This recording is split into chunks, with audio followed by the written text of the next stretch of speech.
All right, welcome to We Are Soccer. Today, I'm joined by Dr. Zach Atwood, the football doc.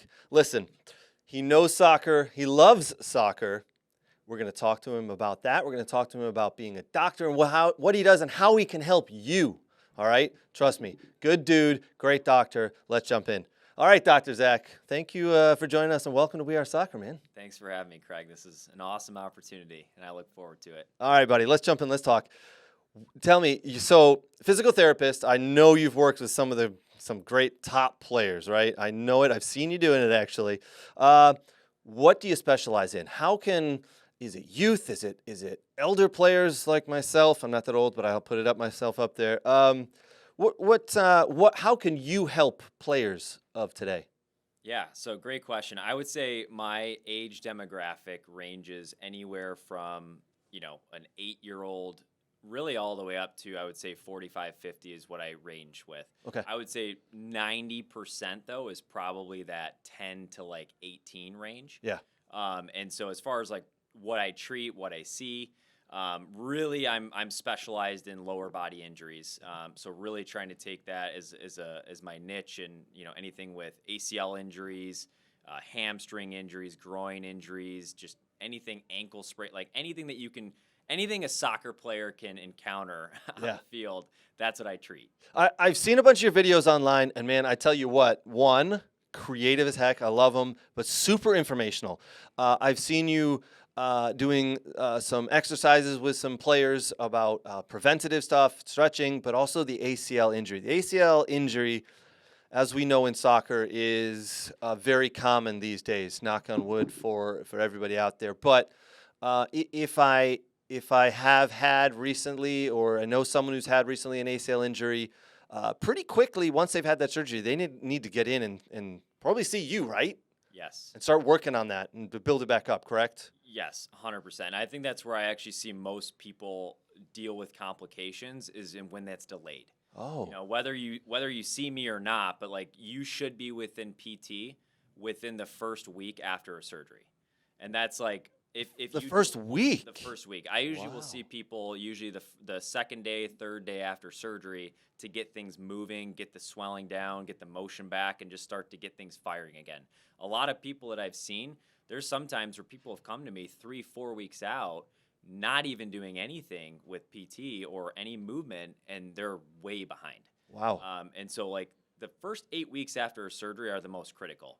Oftentimes it's overlooked, but I would say that sets the foundation for everything for the rest of the rehab course. That's incredible. I had no idea 2 to 3 days after the surgery they need to be in and seeing and working and firing the muscle. Wow, that's incredible. All right, so I play in an over 40 league. Yes, you guys can stop laughing, but what about players like myself? Because a couple of the guys on my team in the last couple of months, hamstring injuries, man. That must be the most common injury you see in guys over 40. One, how do we prevent those? And two, once it's happened, how can you help? So great question. I would say the biggest thing with the hamstring and why it's a huge, huge issue is about 8 to 9 times your body weight goes to your hamstring when you're at top end speed. So when you are sprinting, that's when you're 8 to 9 times your body weight. So try to comprehend how much force is going through your hamstring when you are sprinting. Holy moly. So that's why you see a lot of people who are at top end speed, tear, pull, pretty aggressive injuries. Now, one thing I would say to try to help mitigate these injuries or try to help reduce them or just get them feeling better, a lot of people lack the strength. A lot of people who come to me, they say I have tight hamstrings, and a lot of times the nervous system tricks you into thinking that it's a tight muscle, but your nervous system's just trying to protect, so it tightens up, but really it's a weakness, and the root cause is a weakness of the hamstring, which is perceiving it as tight. Yeah. And so I would say a lot of people that I see that deal with chronic hamstring injuries, I've had people come to me with 8 years of hamstring issues, and we load it, and we progressively load it, and all of a sudden it goes away. Interesting. But the biggest thing is you got to get them back to a sprint progression or run progression to where that's really where you're going to challenge the hamstring the most. Yeah, that's incredible. Now we have a lot of parents who watch us, and their players are going through.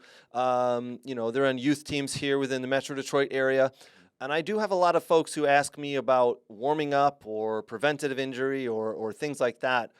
Is there any advice you can give for an 8, 10, 12-year-old player who's getting in and the things that they need to do to start preventing injuries? Because I don't see a lot of these teams doing proper stretching and proper warm-ups. Like, what is something they can really do, and how should they focus on it? Yeah, so I would say the biggest thing that I see is so many people spend so much time doing static stretching, meaning like you're not really moving, you're just kind of reaching down, touching your toes, or just doing something just very immobile. Getting into more of a dynamic warm up, actually getting your heart rate up, getting the muscles, blood flow to the area. I feel like a lot of people either spend way too much time with their warm up and it's just not very effective, or it's just they just don't do it at all. They're spending time with static stretching. Well, there's been stuff that's shown where when you spend time static stretching before an activity, it actually decreases performance. So we want to try to actually get something where we're moving, we're doing dynamic movement, dynamic stretching, going through a lot of different series, but through your warm up, starting slow and then getting it to where you're actually getting that heart rate up. And I think that's where a lot of people lack. Interesting. Yeah, that makes a ton of sense now that you say it in those more elegant words that I could. All right, what is, besides the ACL injury, what is the number one injury you see? Is it Achilles? Is it ankle? What's that injury that you see in high school on college-age players the most? Yeah, so I would say, ACL is definitely the first one. But the second one, honestly, that I'm seeing a lot more of lately is actually groin injuries. Really? Okay. Yeah, a lot of people dealing with hip issues, groin. The third one I would say would probably be ankle related. Okay. Whether it's not so, I mean, Achilles is actually becoming more popular now. I mean, you saw in the NFL, Yeah, like 20 of them in the first few weeks. But like even in soccer too. But I would say ankle sprains are just your common one that you'll see. But I would say, the groin for some, I mean, Interesting. I mean, soccer's such a dynamic sport. So much cutting is involved. Well, your groin area, the muscles in the groin are so highly active during that side to side movement, cutting. And then you couple shooting with that too. I've just been seeing that a lot more in the clinic lately. That makes a lot of sense. All right, so listen, I know you've played soccer for years. You're jumping back in here.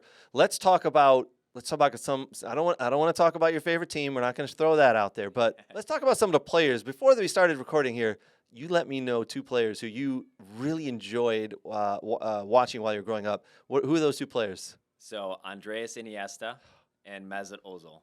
I mean, you're just finding a way straight into my heart here because I absolutely love Iniesta. As I said, Iniesta is so underrated as a player because he had Xavi next to him and he had Messi in front of him and he had the players behind him who were just world-class players. Such one of the cleverest players that just doesn't get the credit, man. That's a great answer. I completely agree. The way he moves on the ball, it's just, I don't know, like growing up, it was so special. He was incredible. I think he may have been the best player on that team, but just never got the credit. Mesut Ozil is another one. Where did you pick up liking him? Was it from his time at Arsenal? Was it before that? It was before that. Wow, okay. Yeah, I was like growing up, so I took German for 4 years. And when I was in middle school, that's when I started taking German, and so I really started following the German national team. And so it just like he just stood out to me. Same kind of style, like Iniesta with on the ball. It's like I was just so drawn to that. Yeah. I would say before the Arsenal age, though. So you love that central midfielder, that creative, fluid on a ball, just graceful, can go into space and really. Is that the type of player you are these days? So it's funny because I was actually a striker. Yeah. So like I think it was more I just loved playing with that person. Yeah. And like the way they could be creative and feed me the ball. It's like that type of like growing up, I had 2 players that I played with that I looked at them as like the Iniesta and the Xavi where they could just beautifully place the ball and. I just always was drawn to that. I love it. I absolutely love it. Is there a player in today's game that's playing that you kind of drawn to and you enjoy watching a little bit? I mean, I would say the standard answer of Messi is just every time he touches the ball, what he's doing and it's still so fascinating at his age and not to age him, but. He's still doing incredible things at his age. Trust me. I mean, he's 37 now, and he's doing, like you just said, incredible things around players that are 21, 22, 23, and quicker than him. But because soccer is a thinking man's sport, it is a chess match. he Yes. is still the grand.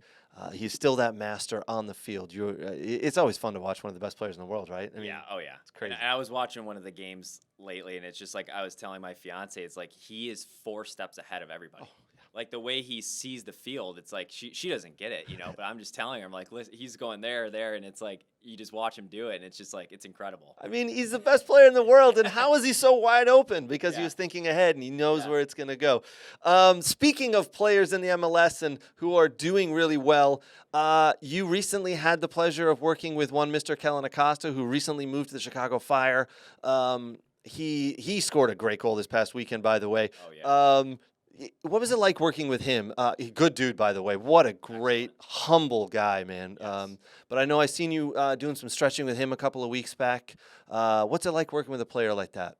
I mean, it's an excellent opportunity. I mean, it truly is, and I've really been honored to work with some great players, especially like Kellen. He's an excellent human being. Yeah. Have such great things to say about him. Hard worker. That's the thing. It's like I was really blessed this off season to kind of work with a lot of people coming through next level, and every single one of them, it's just like the work that they put in, not just on the field.